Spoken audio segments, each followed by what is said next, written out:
नमस्कार, हमारे special bulletin में आपका स्वागत है। मैं हूं मनोज मानस और सबसे पहले हम बात करेंगे देवरिया को विकास की सौगात। देवरिया की धरती से मुख्यमंत्री योगी आदित्यनाथ ने विकास, कानून व्यवस्था और नए उत्तर प्रदेश की तस्वीर पेश की है। 655 करोड़ से ज्यादा की परियोजनाओं की सौगात के साथ सीएम योगी ने विपक्ष पर भी जमकर निशाना साधा और कहा कि आज यूपी विकास और विश्वास का नया मॉडल बन चुका है।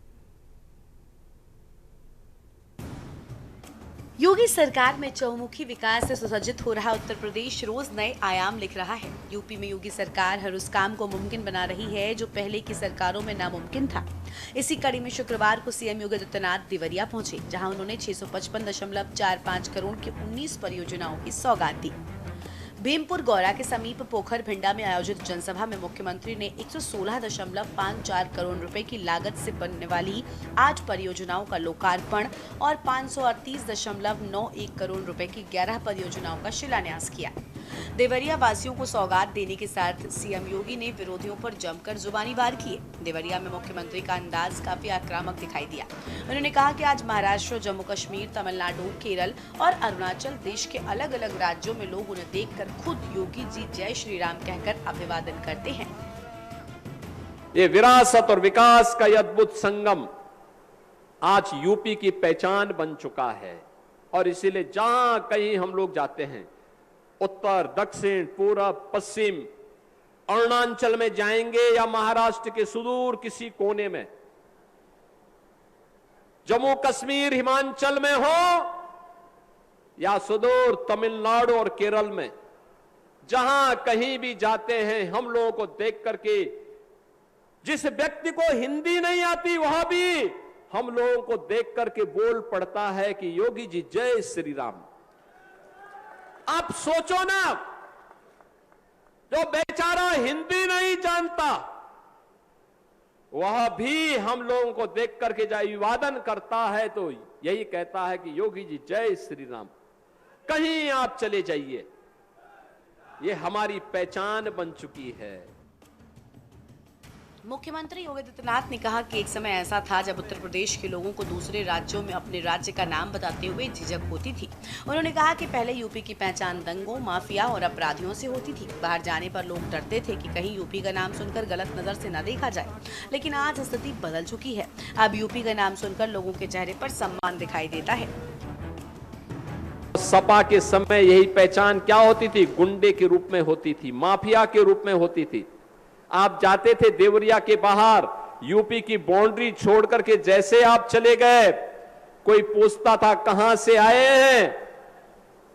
आपने अगर बोल दिया कि यूपी से, तो सामने वाला व्यक्ति आपसे 10 कदम पीछे भागता था, 10 कदम पीछे भागता था। और आज आप चले जाइए देश में कहीं भी, बोलेंगे मैं यूपी से आया, उत्तर प्रदेश से आया हूं, वो तुरंत सामने वाले के चेहरे पर चमक आएगी और ऐसा लगेगा जैसे वो आपको अपने गले के साथ जोड़ ले। ये है नई पहचान। उन लोगों ने पहचान का संकट खड़ा किया क्योंकि जाति के नाम पर विभाजन करने वाले, समाज को तोड़ने वाले, तुष्टीकरण की नीति पर देश के हितों के साथ खिलवाड़ करने वाले वे लोग थे।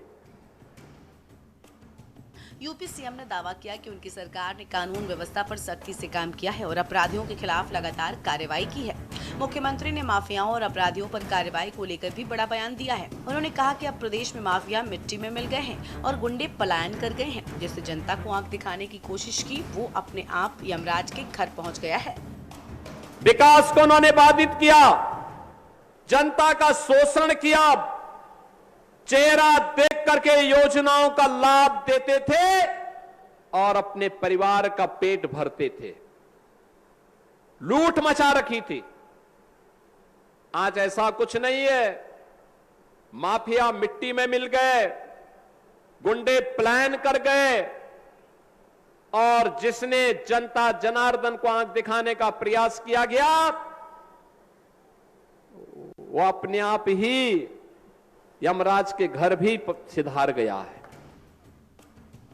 मुख्यमंत्री ने कहा कि उनकी सरकार विरासत और विकास दोनों को साथ लेकर चल रही है। उन्होंने कहा कि पहले धार्मिक स्थलों की उपेक्षा होती थी, लेकिन अब उन्हें आधुनिक सुविधाओं से जोड़ा जा रहा है। सीएम योगी ने दावा किया कि यूपी अब आध्यात्मिक पर्यटन का बड़ा केंद्र बनता जा रहा है, जिससे रोजगार और स्थानीय व्यापार को भी फायदा मिल रहा है। सीएम योगी ने 1 district 1 medical college 1 district 1 product का जिक्र करते हुए कहा कि ये सब अब नए यूपी की पहचान है। क्या हाल थे 2017 के पहले उत्तर प्रदेश में? 1 डिस्ट्रिक्ट 1 माफिया, हर जिले में एक माफिया, पर्व के पहले उपद्रव, गरीबों की जमीनों पर कब्जा, किसी भी गरीब को शासन की योजना का लाभ नहीं मिलता था, चेहरा देख करके योजनाएं बांटी जाती थी। नौजवान को नौकरी नहीं, अन्नदाता किसान को शासन की योजना का लाभ नहीं। उस अराजकतापूर्ण माहौल से उत्तर प्रदेश को निकालना आज 1 डिस्ट्रिक्ट 1 माफिया नहीं, 1 डिस्ट्रिक्ट 1 मेडिकल कॉलेज है और 1 डिस्ट्रिक्ट 1 प्रोडक्ट आज उत्तर प्रदेश के अंदर देखने को आपको मिलेगा।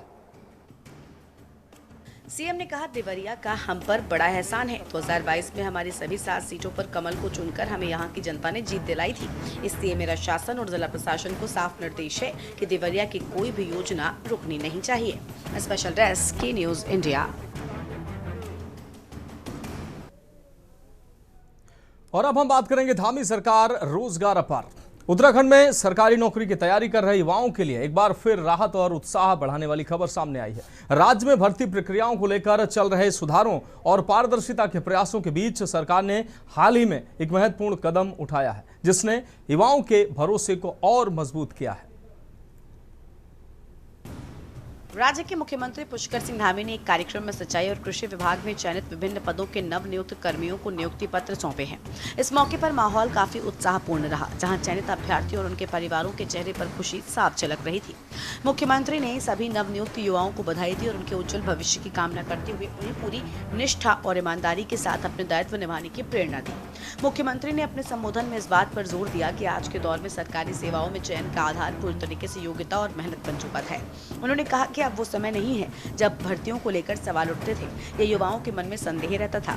सरकार का लक्ष्य एक ऐसी प्रणाली विकसित करना है जिसमें हर योग्य उम्मीदवार को बिना किसी भेदभाव और सिफारिश के मौका मिल सके। उत्तराखंड के युवाओं के भविष्य के साथ कोई खिलवाड़ हम नहीं होने देंगे, ये हमारा संकल्प है। भाइयों बहनों, मैं आपसे कहना चाहता हूँ कि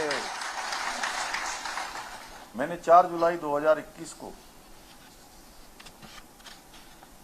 इस जिम्मेदारी पर काम करना शुरू किया और उसी दिन पहला संकल्प था कि राज्य के अंदर जितने भी हमारे सरकारी विभागों में रिक्तियां हैं, जितने पद रिक्त हैं, उन सभी रिक्त पदों को हम भरने की प्रक्रिया प्रारंभ करेंगे और जब तक अनवरत रूप से सारे पद भर नहीं जाएंगे तब तक ये नियमित रूप से ये प्रक्रिया चलती रहेगी। पिछले 4 सालों के आंकड़ों पर नजर डालें तो राज्य में रोजगार के क्षेत्र में बड़ा बदलाव देखने को मिला है। रिपोर्ट्स की माने तो अब तक उत्तराखंड में 32,000 से अधिक युवाओं को विभिन्न सरकारी विभागों में रोजगार से जोड़ा जा चुका है। ये संख्या राज्य सरकार की भर्ती प्रक्रिया को तेज और पारदर्शी बनाने के प्रयासों को दर्शाती है। इस बदलाव का सबसे बड़ा कारण नकल विरोधी कानून को माना जा रहा है। इस कानून के लागू होने के बाद भर्ती परीक्षाओं में पारदर्शिता काफी बढ़ी है। जहां पहले पेपर लीक और अनियमितताओं की शिकायतें सामने आती थी, वहीं अब ऐसी घटनाओं पर लगभग पूरी तरीके से रोक लग चुकी है। इसके चलते परीक्षाओं की विश्वसनीयता में सुधार हुआ है और युवाओं का भरोसा भी मजबूत हुआ है। मुख्यमंत्री ने कहा कि इस सख्त कानून के लागू होने के बाद अब केवल वही उम्मीदवार सफल हो पा रहे हैं जो अपनी मेहनत, लगन और योग्यता के दम पर परीक्षा पास कर रहे हैं। उन्होंने ये भी कहा कि इस व्यवस्था ने एक ऐसा माहौल तय किया है जहां सिफारिश की जगह काबिलियत ने ले ली है। आज नौकरी अब सिफारिश से नहीं मिलती है। नौकरी मिलने का मानक है तो केवल और केवल मेहनत है, प्रतिभा है, क्षमता है, प्रतिभा है।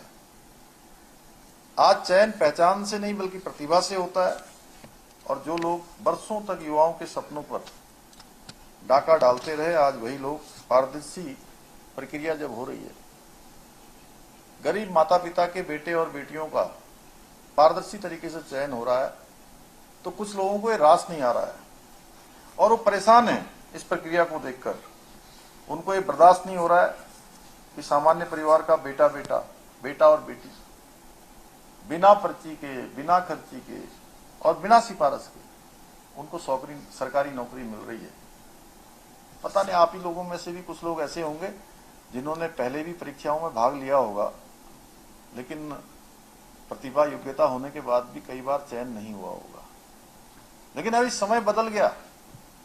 अब इसमें से कुछ लोग ऐसे भी होंगे जिनका चयन यहां भी हुआ है, इसके साथ साथ किसी अन्य परीक्षा में भी चयन हुआ होगा।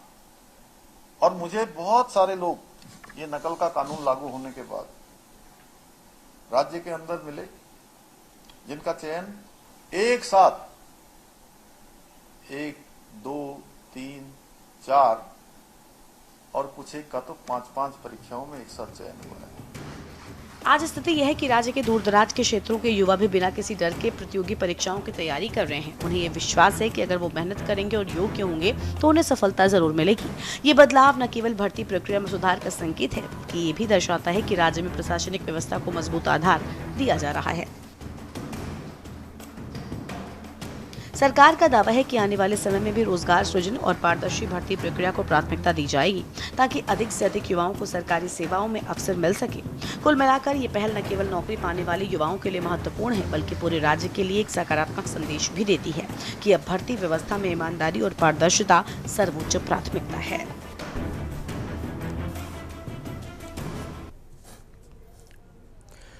और अब हम बात करेंगे साइकिल में 70 जज। लखनऊ में शुक्रवार को जिले के करीब 70 जज साइकिल से कोर्ट के लिए रवाना हुए। पेट्रोल डीजल की बढ़ती खपत और पर्यावरण संरक्षण को लेकर जागरूकता फैलाने के उद्देश्य से यह अनोखा अभियान चलाया गया। जिला जज मलखान सिंह के नेतृत्व में शुरू हुआ ये कार्यक्रम हाईकोर्ट के जस्टिस राजेश चौहान ने हरी झंडी दिखाकर रवाना किया। जिला जज मलखान सिंह के डालीबाग स्थित आवास पर सभी जज इकट्ठा हुए।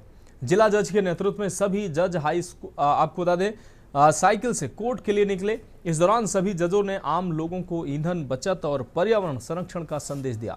अभियान में शामिल होने के लिए जिन जजों को साइकिल चलाना नहीं आता था वे ई रिक्शा से कोर्ट पहुंचे। वहीं कई वकील भी इस पहल से जुड़े और साइकिल या ई रिक्शा से अदालत पहुंचे। कार्यक्रम का मुख्य उद्देश्य बढ़ते ईंधन संकट के प्रति लोगों को जागरूक करना और पर्यावरण संरक्षण का संदेश देना था। बताया जा रहा है कि यह पहल प्रधानमंत्री नरेंद्र मोदी की ईंधन बचत और पर्यावरण संरक्षण को लेकर की गई अपील से भी प्रेरित है। न्यायिक अधिकारियों ने इस माध्यम से आम जनता को वैकल्पिक साधनों को अपनाने का संदेश दिया।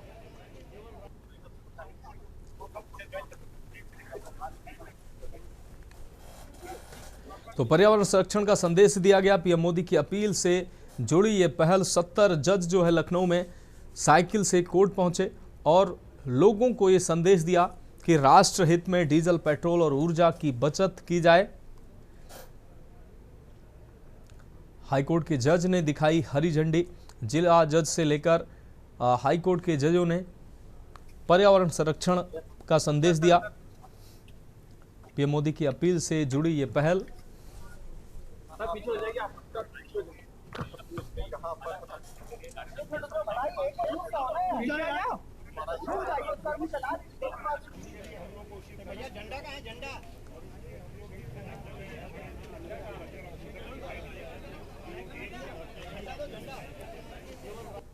तो पीएम मोदी की अपील से जुड़े ये जज और लोगों को संदेश दिया कि पर्यावरण को भी बचाना है। डीजल पेट्रोल के वैश्विक संकट के बीच डीजल पेट्रोल को बचाने का संकल्प दिया। साइकिल चलाकर ये जज जो है, माननीय जज जो है वो कोर्ट पहुंचे। मनीष तिवारी हमारे संवाददाता अधिक जानकारी के लिए लखनऊ से हमारे साथ जुड़ गए हैं। मनीष, प्रधानमंत्री नरेंद्र मोदी की अपील का असर वैसे पूरे हिंदुस्तान में देखने को मिल रहा है, लखनऊ में भी उसकी एक तस्वीर देखने को मिली है। जिला जज से लेकर हाईकोर्ट के जज जो है 70 जज साइकिल से कोर्ट पहुंचे और एक मैसेज जो है समाज को उन्होंने दिया कि वैश्विक संकट के दौर में पेट्रोल, डीजल, ऊर्जा बचानी है, पर्यावरण को बचाना है। क्या कुछ अहम देखने को मिला इस दौरान? जी बिल्कुल, अगर देखा जाए जिस प्रकार से देश के प्रधानमंत्री नरेंद्र मोदी के द्वारा जो है डीजल, पेट्रोल और यूरिया खाद को लेकर के जो है जिस प्रकार से जो एक मैसेज दिया गया, जिस प्रकार से उनके द्वारा ये कहा गया कि पेट्रोल और डीजल की बचत की जाए, अपने काफिले को कम किया जाए, गाड़ियों को कम चलाया जाए, जिसके चलते देखा जा सकता था कि लगातार जो है चाहे उत्तर प्रदेश के मंत्री हों या बाकी अन्य राज्यों के मंत्री, उनके द्वारा जो है इसकी शुरुआत की गई। हर प्रकार से अपने काफिले से गाड़ियों की संख्या कम की गई, यहाँ तक कि अगर प्रधानमंत्री के काफिले से भी गाड़ियों की संख्या कम हुई। तो कहा जा सकता है उसी की पहल के अंतर्गत जो है आज जो लखनऊ हाई कोर्ट के जो जज हैं और बाकी जो सिविल कोर्ट के जो जज हैं, करीब 70 जज जो है साइकिल से जो है वो अपने कोर्ट के लिए जो है रवाना हुए। करीब 70 जज थे और उनके द्वारा ये तय किया गया है कि हफ्ते में एक दिन जो है वो साइकिल से जाएंगे। और जिस प्रकार से प्रधानमंत्री की जो अपील है, उस अपील को के तहत जो है उनके द्वारा ये निर्णय लिया गया। तो कहा जा सकता है कि जिस प्रकार से जो है इस जिन परिस्थितियों में प्रधानमंत्री के द्वारा जो जनता से अपील की गई, तो उसी के तहत जो है ये देखा जा रहा है।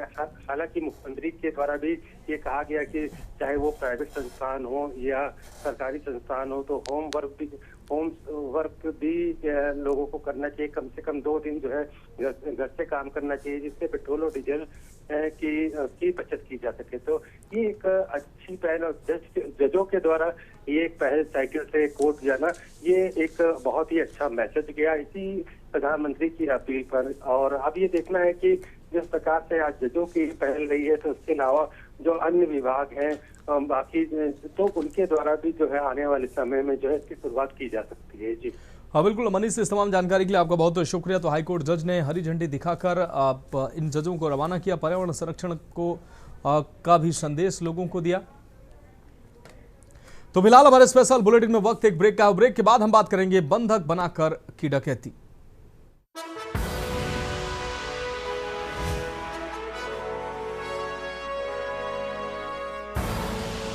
आप देख रहे हैं के न्यूज, खबरों का अर्थी। ब्रेक के बाद एक बार फिर से हमारे स्पेशल बुलेटिन में आपका स्वागत है। हम बात कर रहे हैं बंधक बनाकर डकैती। बाराबंकी में बदमाशों ने एक व्यापारी परिवार को बंधक बनाकर बड़ी लूट की वारदात को अंजाम दिया है। मामला देवा थाना क्षेत्र के गवारी चौराहे का है, जहां किराना व्यापारी आलोक कुमार जायसवाल के घर में देर रात हथियारबंद डकैत घुसाए। बताया जा रहा है कि सुबह करीब 3:20 पर बदमाश पीछे का दरवाजा तोड़कर घर में दाखिल हुए और पूरे परिवार को बंधक बना लिया। डकैतों ने विरोध करने पर बच्चों की कनपट्टी पर असलाहा तान दिया और उनके मुंह पर टेप चिपका दिया। बदमाशों ने महिलाओं और बच्चों के साथ मारपीट भी की। इसके बाद घर में रखे करीब 50 लाख रुपए से अधिक के जेवर और नकदी लूटकर फरार हो गए।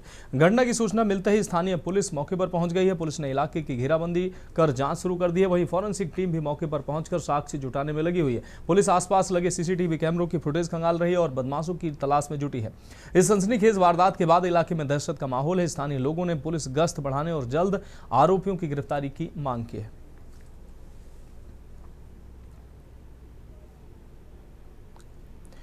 तो देवा क्षेत्र के गवारी चौराहे की यह घटना है। व्यापारी परिवार को बंधक बनाकर लूट की गई है। राहुल त्रिपाठी हमारे संवाददाता अधिक जानकारी के लिए हमारे साथ जुड़ गए हैं। राहुल, किराना व्यापारी आलोक जायसवाल के साथ डकैती इनके घर पर हुई है और बंधक बनाकर ये डकैती की गई है और इस डकैती से कई सवाल खड़े हो रहे हैं। क्या कुछ अहम जानकारी इस दौरान सामने आई? देखिए, इस पूरे मामले में जो अभी तक की जानकारी मिल पा रही है कि ये देवा थाना अंतर्गत ये एरिया आता है, ग्वारी चौराहा पड़ता है। उसके पास में ये जो व्यापारी हैं, इनके घर में डकैती पड़ी, हथियारबंद बदमाश घुसे, महिलाओं से बच्चों से भी मारपीट की गई है। करीब 3:30 बजे रात की घटना बताई जा रही है। जैसा कि पीड़िता का आरोप है कि बदमाशों के हाथ में असलहे थे और उन्होंने कनपट्टी पर लगा करके अलग अलग कमरों में बैठा दिया और उसके बाद मारा पीटा भी था। बच्चे की भी थोड़ी सी चोट है, महिलाओं की भी चोट आई है। मौके पर जब पुलिस को जानकारी मिली तो वो पुलिस अधीक्षक सहित एडिशनल एसपी, सीओ और क्षेत्रीय पुलिस भी वहां पर पहुंची है। पुलिस अधीक्षक ने 5 टीमें भी बनाई है इसका खुलासा करने के लिए। जो बातें, दोनों पक्ष अलग अलग बातें, क्योंकि परिवार का ये कहना है कि ये डकैती है, क्योंकि 5 आदमी से अधिक लोग वहां पर, 5 आदमी अंदर मौके पर थे। हो सकता है परिवार की आशंका है कि कुछ लोग बाहर भी खड़े रहे हों, जबकि पुलिस का कहना है कि ये लूट की गई है। घटना 2 से 3 बदमाश बताए जा रहे हैं और कहीं ना कहीं शक जो है इनके कुछ निजी मतलब जानने वाले लोग या पारिवारिक जन पर भी जा रहा है, क्योंकि इनके परिवार में मकान बनाने के लिए कैश रखा गया था, जिसकी जानकारी कुछ अपने ही लोगों को थी, अन्य किसी को नहीं थी। इस आधार पर पुलिस भी जांच कर रही है कि हो सकता है कि इसमें कुछ अपने लोगों का हाथ निकले। मनोज, बिल्कुल राहुल, अभी तक किसी की गिरफ्तारी या पुलिस अभी तक किसी नतीजे पर पहुंची है? कोई अभी ऐसा क्लू जानकारी मिला है जिस पर पुलिस आगे बढ़ रही है? टीमें इस पे काम कर रही हैं, लेकिन ज्यादातर अभी कोई जानकारी बाहर नहीं दी गई है। जैसा कि इसमें जानकारी मिल पाई कि अगर इस पूरी डकैती की आकलन किया जाए तो 12 लाख की नकदी और करीब करीब 1 करोड़ के आसपास का जेवर, यानी 90 लाख रुपए के आसपास का जेवर जो परिजन बता रहे हैं, इतनी बड़ी डकैती हुई है। इसमें पुलिस लगातार काम कर रही है और जो इनपुट इसमें मिले हैं कि इसमें अंदर के लोग भी हो सकते हैं, उसके आधार पर पुलिस पूछताछ भी कर रही है। उम्मीद की जा रही है कि जल्दी से जल्दी इसका खुलासा हो जाएगा, जैसा कि पुलिस अधीक्षक ने अपनी बाइट में भी, अपर पुलिस अधीक्षक ने अपनी बाइट में भी बताया है कि इस पर पुलिस काम कर रही है, 5 टीमें लगी हुई हैं, जल्दी से जल्दी इसका खुलासा करने का प्रयास किया जा रहा है। हाँ बिल्कुल राहुल, इस तमाम जानकारी के लिए आपका बहुत शुक्रिया। तो फॉरेंसिक टीम और पुलिस जांच में फिलहाल जुटी हुई है, हर एंगल से पुलिस जांच कर रही है, लेकिन ये घटना अपने आप में कई सवाल खड़े कर रही है। देवा थाना क्षेत्र के गवारी चौराहे की यह घटना बताई जा रही है। व्यापारी परिवार को बंधक बनाकर लूट की वारदात को अंजाम दिया गया है। और अब बात अगली खबर की करेंगे। मथुरा में कॉकरोच प्रदर्शन। यमुना नदी में गिरते गंदे नालों के विरोध में एक समाजसेवी युवक दीपक ने अनोखे अंदाज में प्रदर्शन किया है। युवक कॉकरोच की वेशभूषा पहनकर नगर निगम कार्यालय पहुंचा, जिसे देखकर वहां मौजूद लोग हैरान रह गए। लोग वैसे तो हैरान रह गए, कुछ ही देर में लोगों की भीड़ जुट गई और कई लोगों ने अपने मोबाइल निकालकर वीडियो बनाना शुरू कर दिया। कॉकरोच की ड्रेस पहने युवक नगर निगम परिसर में नाचते गाते हुए पहुंचा और यमुना में गिर रहे गंदे नाली के खिलाफ नाराजगी भी जताई है। युवक का कहना था कि जिस तरह गंदगी में कॉकरोच पनपते हैं, उसी तरह शहर और यमुना की हालत लगातार बदतर होती जा रही है। उसने कहा यदि समय रहते व्यवस्था नहीं सुधरी तो आने वाले समय में हालात और गंभीर हो सकते हैं। समाजसेवी युवक के इस अनोखे प्रदर्शन ने नगर निगम अधिकारियों के साथ साथ आम लोगों का भी ध्यान अपनी ओर खींचा है। मौके पर मौजूद लोगों ने कहा कि यमुना प्रदूषण जैसे गंभीर मुद्दे पर प्रशासन को जल्द ठोस कदम उठाने चाहिए। नगर निगम पहुंचे इस कॉकरोच प्रदर्शन की चर्चा पूरे शहर में बनी हुई है। आज कॉकरोच के भेष में इसलिए आया हूँ क्योंकि पद पे बैठे हुए पदाधिकारी, हम जैसे आरटीए कार्यकर्ता, हम जैसे सामाजिक कार्य करने वाले व्यक्ति, हम जैसे कुछ और लोग जो मीडिया तंत्र हैं, जो कि गोदी मीडिया से अलग जनता की सच्चाई, जनता की प्रॉब्लम सामने रखते हैं और तथ्य निकाल के जब न्यायाधीश के समक्ष पहुंच जाते हैं तो पद पे बैठे हुए पदाधिकारी हमको कॉकरोच कह देते हैं। देखिए, जनता का विश्वास यदि न्यायालय से हट जाएगा तो फिर क्या होगा, लोकतंत्र कैसा रह जाएगा। आज मैं नगर निगम पहुंचा हूं। तो मथुरा नगर निगम पहुंचा कॉकरोच प्रदर्शन, यमुना प्रदूषण के खिलाफ अनोखा प्रदर्शन, लोगों का ध्यान इस प्रदर्शन ने खींचा है। मथुरा नगर निगम तक पहुंचा है ये कॉकरोच प्रदर्शन। आपको बता दें, यमुना में प्रदूषण को लेकर यह अनोखा प्रदर्शन किया गया है और इस अनोखे प्रदर्शन को देखकर लोग भी कहीं ना कहीं आश्चर्यचकित नजर आए। लोग कैमरा निकालकर वीडियो बनाते नजर आए और इस अनोखे प्रदर्शन की चर्चा पूरे शहर में देखने को मिल रही है। यमुना प्रदर्शन एक बड़ी समस्या है मथुरा में और इसको लेकर जो समाजसेवी हैं और तमाम ऐसे लोग हैं जो लगातार इसको लेकर मुखालफत भी करते नज़र आते हैं और इसका विरोध करते हैं और प्रशासन से लगातार मांग करते हैं। और नगर निगम मथुरा पर भी अब सवाल खड़े हो रहे हैं कि लोगों को आखिर ऐसे प्रदर्शन करने के लिए क्यों मजबूर होना पड़ रहा है।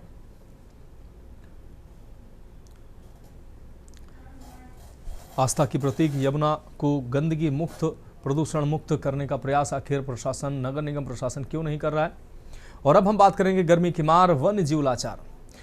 खबर गदरपुर से है, जहां भीषण गर्मी के चलते वन्य जीवों पर गंभीर संकट, जल संकट गहराता जा रहा है। तराई केंद्रीय वन विभाग रुद्रपुर के अंतर्गत आने वाले वन क्षेत्रों में स्थित जल स्रोत और तालाब लगातार सूखते जा रहे हैं, जिससे वन्य जीवों के सामने पानी की भारी किल्लत पैदा हो गई है। मामला भाखड़ा रेंज का है, जहां वन विभाग द्वारा वन्य जीवों के लिए बनाए गए कई तालाब पूरी तरह से सूख चुके हैं। पानी की अनुपलब्धता के कारण हिरण, जंगली सुअर और अन्य वन्य जीव पानी की तलाश में जंगलों से बाहर निकलकर आबादी वाले क्षेत्रों की ओर रुख कर रहे हैं, जिससे उनके जीवन पर खतरा और बढ़ गया है। स्थानीय लोगों का कहना है कि वन्य जीव संरक्षण के नाम पर हर साल करोड़ों रुपए खर्च किए जाते हैं, लेकिन जमीनी स्तर पर व्यवस्था कमजोर दिखाई देती है। लोगों ने मांग की है कि सूखे तालाबों में तत्काल पानी की व्यवस्था की जाए ताकि वन्य जीवों को राहत मिल सके। स्थानीय जानकारों का कहना है कि यदि समय रहते ठोस कदम नहीं उठाए गए तो आने वाले दिनों में वन्य जीवों की मुश्किलें और बढ़ सकती हैं। फिलहाल स्थानीय वन विभाग की तैयारियों पर गंभीर सवाल खड़े हो रहे हैं।